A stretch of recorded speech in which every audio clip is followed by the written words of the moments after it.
ఈరోజు కేంద్రం మనకు సహకరించలేదు, తెలంగాణ కూడా పూర్తిగా సహకరించలేదు. ఇక్కడ నేను మాట్లాడను కానీ వాళ్ళు కూడా పూర్తిగా మనకు సహకరించలేదు. కానీ ఈరోజు అందరూ కలిసి మన మీద పడిపోతున్నారు, గద్దల మారిగా వచ్చి పడిపోతున్నారు. ఏదో జరిగే అభివృద్ధిని చూసి ఈ అభివృద్ధిని ఆపాలని అసూయతో పడే పరిస్థితికి వచ్చారు. ఇక్కడ అభివృద్ధి ఆగదు, ఎవ్వరూ ఏమీ చేయలేరు. అనుకున్న లక్ష్యాన్ని సాధించే వరకు ఈ ప్రభుత్వం ముందుకు పోతామని మరొక్కసారి మీ అందరికీ విజ్ఞప్తి చేస్తూ ఈరోజు ఒక శుభ ఆరంభం.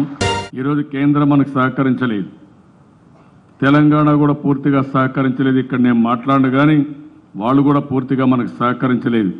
కానీ ఈరోజు అందరూ కలిసి మన మీద పడిపోతున్నారు, గద్దల మారిగా వచ్చి పడిపోతున్నారు. ఏదో జరిగే అభివృద్ధిని చూసి ఈ అభివృద్ధిని ఆపాలని అసూయతో పడే పరిస్థితికి వచ్చారు. ఇక్కడ అభివృద్ధి ఆగదు, ఎవ్వరూ ఏమీ చేయలేరు.